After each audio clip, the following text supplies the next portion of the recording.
칼은 말이 없습니다. 하지만 결과로 모든 걸 말해줍니다. 여기 대한민국 국민들이 일하고 있는 모든 일터에 사실 사모펀드가 지금 손을 뻗고 있다. 기업을 살릴 수도 조용히 베어낼 수도 있는 자본. 그만큼 국가 경제 그리고 금융시장에서 가지고 있는 영향력이 큰 투자자 그룹이라고 볼 수가 있는 것이고요. 인수해서 이 기업을 뭐 잘 살리는 것도 중요하지만 결국에는 수익을 내는 게 수익을 위해 움직이는 자본. 그 흐름을 설계하는 존재 사모펀드. 우리나라 모든 M&A는 거의 사모펀드 껴 들어가 있기 때문에 사모펀드 없이는 M&A가 안 돼요. M&A가 또 안 되면은 기업 가치가 하락하게 돼요. 원래 사모펀드가 역할이 내 역할을 하는 것이지 과다해버리면 분명히 하이에나로 바뀝니다.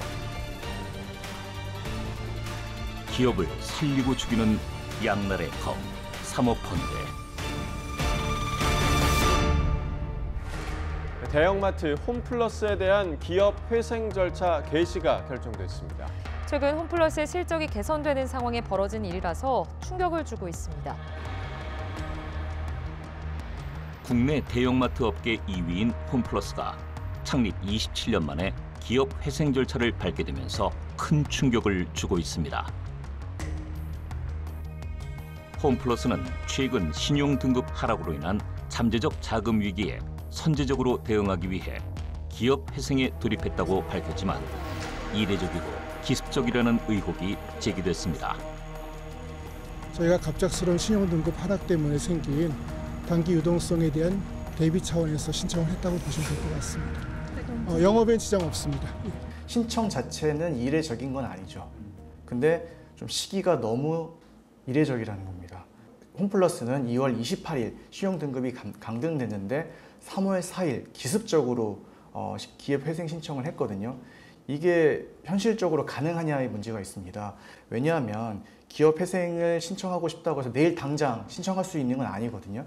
특히 이제 이 홈플러스 같은 경우 이제 법인 회생이기 때문에 회생을 하려면은 수많은 서류들을 제출해야 돼요. 유통업체들은 신용도가 되게 중요합니다. 근데 유통업체들에게 기업 회생은 치명적이죠. 일단 거래하는 협력업체들이 거래를 하는데 위험을 느끼면 거래가 줄겠죠. 두 번째로 보통 소비자들은 신용카드로 물건을 구매하고 합니다. 그러면 현금 동선이 떨어져 버리면 유통업체, 특히 대형마트가 운영하는 상당히 어려움이 겪을 수밖에 없죠. 그러니까 기업 회생을 신청했다는 것은 본업의 경쟁력을 확 떨어뜨릴 수밖에 없는 거죠. 굉장히 위험한 거죠. 그러니까 어떻게 보면 최악의 카드를 꺼낸다고 봐야 됩니다. 홈플러스의 기습 기업 회생 신청으로 수많은 노동자들과 협력업체 관계자들이 생존 위기에 내몰리고 있는데요.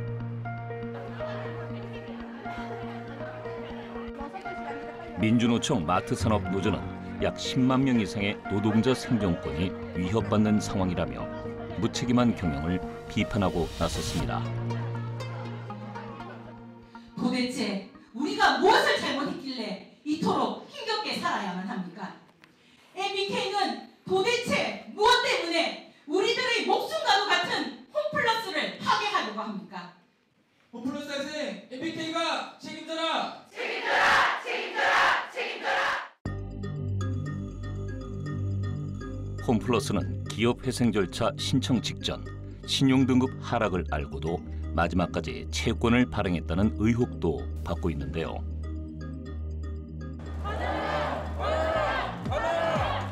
홈플러스의 금융 채권에 투자한 개인 투자자들 역시 막대한 피해가 예상됩니다. 홈플러스 믿고 MBK 믿고 하라고 해서 정말 그거 하나로 이렇게 원금 전액 손실이라는 말도 안 되는 결과로 나올 줄 몰랐습니다. 홈플러스 입장에서는 그걸 몰랐다라고 말하지만 그거는 주관적인 사정인 거고 이러한 그 행위를 함에 있어서 이 회사 입장에서도 홈플러스의 그간 경영 사정이라든지 이거 쭉 보면 악화되고 있다는 객관적인 사정을 알고는 있었을 거예요. 이 사정 하에서 과연 이런 증권들을 발행한 것이 그런 고의성을 가지고 발행한 것인가에 대한 결국 법적 판단 여부에 따라서 형사처벌 대상인지 여부에 따라 결과가 달라질 것으로 생각하고 있습니다. 홈플러스 사태가 국내 유통업계와 금융시장에 큰 파장을 일으키자 금감원은 각종 의혹을 철저히 규명하기 위해 본격적인 조사에 들어갔는데요.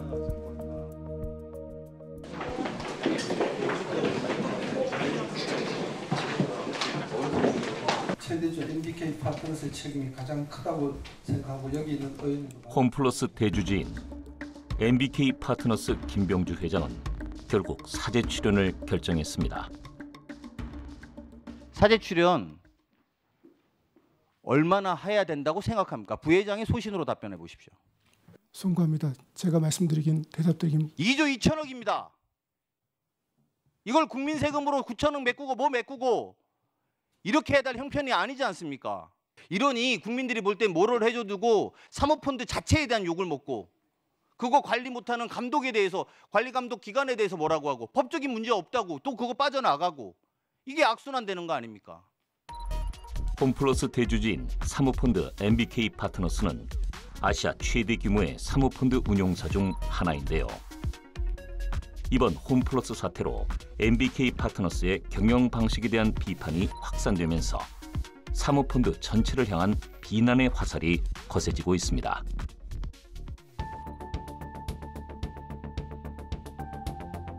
사모펀드는 말 그대로 비공개로 소수의 투자자에게 자금을 모집해 운용하는 펀드입니다.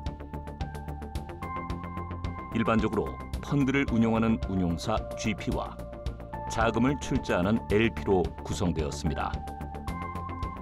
먼저 GP는 무한책임 사원이라고 불리며 투자자들의 자금을 모아 기업에 투자하고 경영까지 책임지는 운용 주체인데요. MBK 파트너스 같은 사모펀드 운용사가 대표적인 GP입니다. 반면 LP는 유한책임 사원을 뜻합니다. GP에 자금을 출자하지만 경영에는 참여하지 않는 투자자죠. 국민연금 같은 연기금이나 대형 금융기관들이 대표적인 LP입니다. 이렇게 사모펀드는 소수의 투자자로부터 자금을 모아 저평가된 회사를 발굴해 가치를 높인 뒤 더 높은 가격에 되팔아 투자금을 회수하는 것을 목표로 합니다. 고수익을 추구하는 게 우리가 원해서 하는 게 아니고 저희한테 주어져 있는 맨데이트가 고수익을 창출하는 겁니다. 만약에 우리가 안정적으로 5%, 6% 우리가 투자자한테 얘기를 하면요, 저희한테 돈을 안 맡깁니다. 채권 투자하죠. 그 대신 그 많은 기업 가치를 올릴 수 있는 우리가 과연 능력이 되느냐, 방법이 있느냐, 또는 무리를 일으키지 않고 할 수가 있느냐, 어떤 책임 투자 또는 이해관계자들의 피해를 보지 않으면서 과연 우리가 할 수 있느냐, 그렇게 할 수 있으면 투자를 하는 거죠.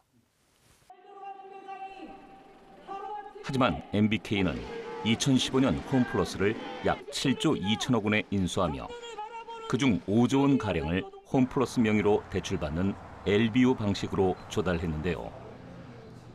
이후 차입금 상환을 위해 홈플러스가 보유한 핵심 점포 등을 매각하며 자금 회수에 집중했습니다.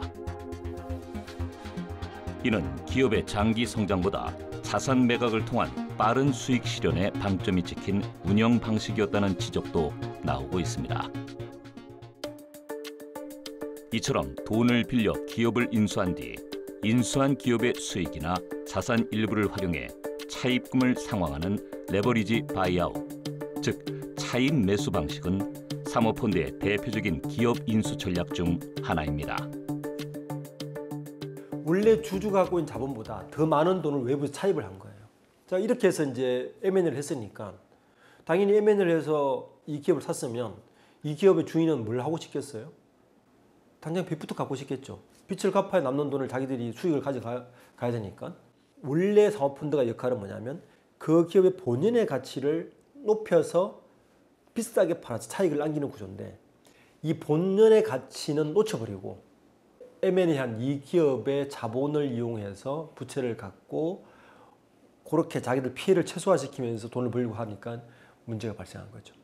꼭 이게 방식이 나쁘다라고 볼 수는 없을 것 같습니다. 특히나 이제 LBO를 하게 되면은 경영을 잘한 인센티브도 좀 많거든요. 왜냐하면 빚이 많기 때문에 내가 성과를 못 내면 회사가 쉽게 어떻게 부실화되고 선거가 쉽게 부실화되면은 다시 말해서 투자한 사람들, 사모펀드 투자한 사람들 손해를 볼 가능성이 있기 때문에 꼭 ABO 방식이 나쁘다라고 얘기하기는 좀 어렵습니다. 다만 이렇게 ABO 같은 거, 그러니까 흔히 말해서 빚을 많이 가지고 시작하면은 흔히 말하는 좋은 자산들을 매각할 가능성도 높기 때문에 이걸 좋은 쪽으로 활용해서 기업 경영을 높이고 수익을 높이는 데 쓰면 다행이지만 반대로 그냥 좋은 자산만 매각하고 빚진 것을 청산할 가능성도 있기 때문에 그런 인센티브들도 많기 때문에 그러한 밸런스가 뭐 중요하다라고 아마 이해하시면 될 것 같고.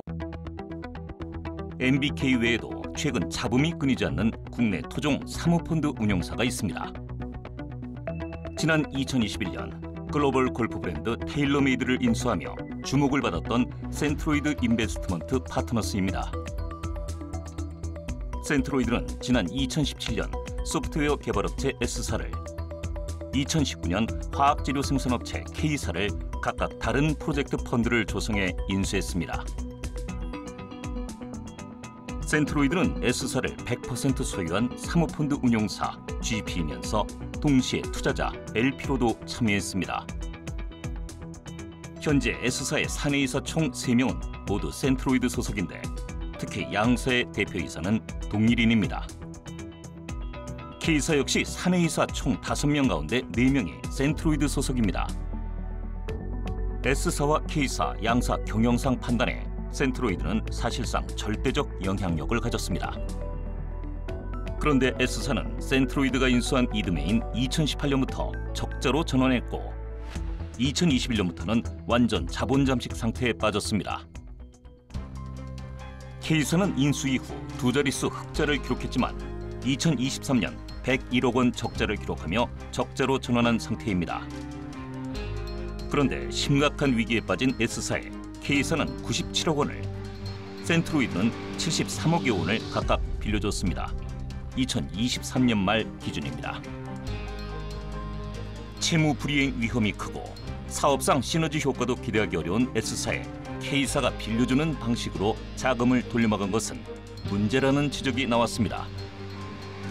특히 사모펀드 운용사가 자본 잠식 상태에 빠진 피인수 기업을 살리기 위해 다른 피인수 기업의 자금을 빌려주는 행위는 자금을 빌려준 측 사모펀드에 투자한 LP들의 이익을 침해할 수 있다는 비판이 제기됩니다.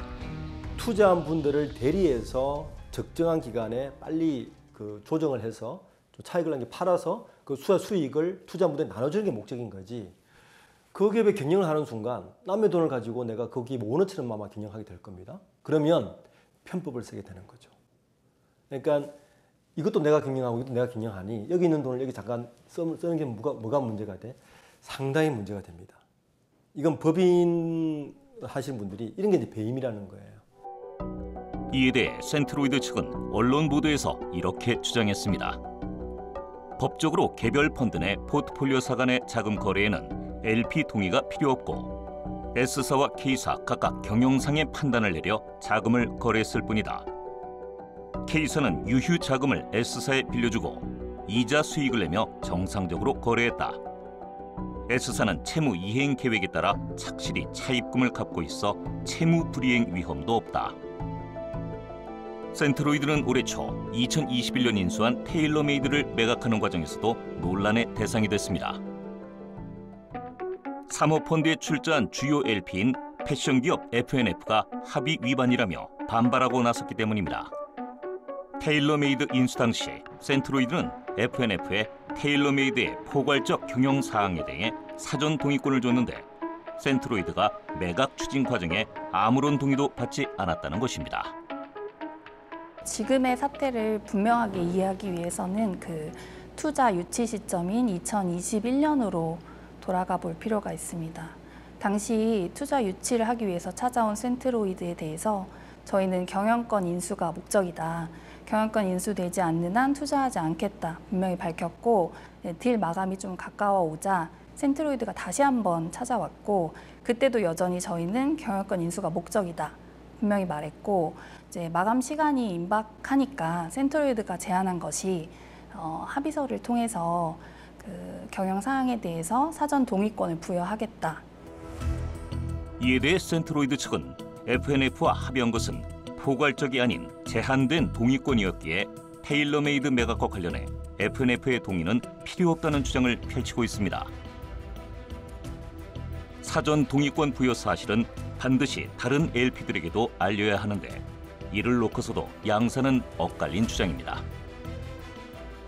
FNF 측은 센트로이드 측이 고지 의무를 위반했다고 주장하고 센트로이드 측은 모두 고지했다고 맞서고 있습니다. LP들 사이의 또 형평성의 문제입니다. 만약에 사전 동의권과 우선 매수권을 모든 LP들에게 부여를 했다면은 이 정도로 좀 이슈가 되지는 않았을 것 같아요. 근데 그것도 사이드레터 방식으로 특정 LP에게만 사전 동의권과 우선 매수권을 부여했다라는 측면에서 이제 LP들 간의 형평성이 또 문제가 있고요. 특정 LP한테만 부여하는 건 통상적이지는 않습니다. YTN은 논란들과 관련한 설명을 듣기 위해 센트로이드 측에 여러 차례 해명과 공식 인터뷰를 요청했지만 센트로이드는 이를 거부했습니다. 센트로이드를 둘러싸고 여러 논란이 끊이지 않는 것은 사모펀드 운영사가 가장 기본적으로 지켜야 할 선관주의 의무, 즉 선량한 관리자의 의무를 소홀했기 때문이라는 비판이 나옵니다. 제가 볼 때는 금융당국에서 뭔가 조치를 취하지 않을까 생각합니다. 특히 홈플러스 사태라든지 뭐 고리아연 분쟁이라든지 그리고 최근에 한미약품 기니금 분쟁도 사실 사모펀드 들어가 있죠. 그러니까 사모펀드가 이 수익의 한계를 느끼면서 여러 가지 지금 문제를 발생시키고 있는 것에 대해서 이 금융당국에서 예를 들어서 LBO의 어떤 한계를 진다든지 경영은 어디까지 뭐 참여한다든지 이런 여러 가지 조치를 좀 금융당국에서 좀 취해야 된다고 봅니다. 그렇지 않으면 이런 일들이 반복적으로 발생할 가능성이 높다고 봅니다. 우리나라에 사모펀드가 도입된 지 어느덧 20년이 흘렀습니다. IMF 외환위기 이후 외국계 자본이 독점하다시피 했던 구조조정 시장에 토종 자본이 진출할 수 있도록 정부는 간접투자자산 운용업법 시행령을 개정해 2004년 사모펀드를 제도화했습니다. 시중에 어떤 부동자금들이 그 간접 투자를 통해서 자본시장에 많이 좀 흘러들어올 수 있는 계기가 되길 기대하고 있습니다. 지난 20년간 국내 사모펀드 시장은 급성장하며 자본시장의 핵심 플레이어로 자리 잡았습니다. 잘못하고 있는 기업들을 잘하게 만드는 게 사모펀드의 순기능이라고 생각합니다. 기본적으로 남들이 못하고 있는 서비스를 내가 더 전문성이 있기 때문에 들어가서 더 나은 성과를 만들게 해주는 점. 대리인 비용이 일어나고 있는 문제가 많은 기업에 들어가서 그 CEO들을 내보내고 더 투명한 CEO를 임명함에 따라서 생겨나는 성과의 발전. 시장이 완벽하게 작용하지 못해서 원래는 더 고평가받아야 되는 기업을 사들여서 시장에 알려줌에 따라서 저평가된 기업들이 제대로 된 시장에 대한 평가를 받게 할 수 있는 장점. 이 세 가지들이 아마 제가 생각하는 사모펀드의 가장 중요한 순기능이 아닐까 싶습니다. 모험 자본의 공급이라는 것이 사실 사모펀드의 가장 중요한 기능이라고 볼 수가 있습니다. 벤처 기업이라든지 스타트업 기업들, 그리고 상대적으로 위험성이 조금 높지만 향후 수익성을 기대해 볼 수 있는, 성장성을 기대해 볼 수 있는 이런 영역에서는 사실 일반적인 은행 대출이라든지 또는 안정적인 자금이 들어오기에는 대단히 부담스러울 수밖에 없거든요. 그렇기 때문에 사모펀드는 이러한 영역에서 새로운 기업을 키워내고 또 거기에 맞는 자금 공급들을 계속하면서 국가 경제가 성장할 수 있도록 만드는 데 있어서는 사실 상당히 중요한 의미를 가지는 그런 이제 투자자 그룹이라고 볼 수가 있는 것이고요. 잇따른 부실 사태 속에서 사모펀드를 향한 우려의 목소리가 커지고 있습니다. 사모펀드가 진정한 경제 파트너가 되기 위해선 지금 어떤 변화가 필요할까요? 금융이라는 것이 보면 사조적인 규제와 사후적인 규제가 다 필요한 영역이기는 합니다만 특히나 재량권이 중요한 사모펀드의 영역에서는 사전적인 규제 방식보다는 사후적인 규제 강화를 통해서 책임을 강하게 물을 수 있는 방식으로 그 규제의 틀을 가져가는 것이 오히려 건전한 사모펀드의 발전을 위해서 합리적인 방향이라고 볼 수 있습니다. 전체 업계가 약간 부정적인 시장만 부각되는 게 굉장히 안타깝고요. 근데 이번을 계기로 해서 좀 더 저희들이 진짜 실질적인 기업 가치 제고를 위한 그런 노하우라든지 어떤 사회적 책임, 또 우리가 하는 것들이 이제 어떤 큰 결과가 안 좋았을 때 그런 사회적 파장을 많이 생각을 하고 투자할 적에도 기업 가치 제고하고 관리할 적에도 좀 많은 생각을 해야겠다는 생각을 합니다. 한국도 미국과 좀 다른, 유럽과 좀 다른 규제를 가지고 있고 정치적 상황을 가지고 있습니다. 그렇기 때문에 어느 한쪽을 따라가는 게 더 맞다고 생각되진 않아요. 그냥 이 규제 속에서 자기들의 순기능은 더 살리되 악기능은 줄일 수 있는 방법을 찾아서 발전해 나가는 것이 한국형 사모펀드의 미래라고 생각하고 있습니다.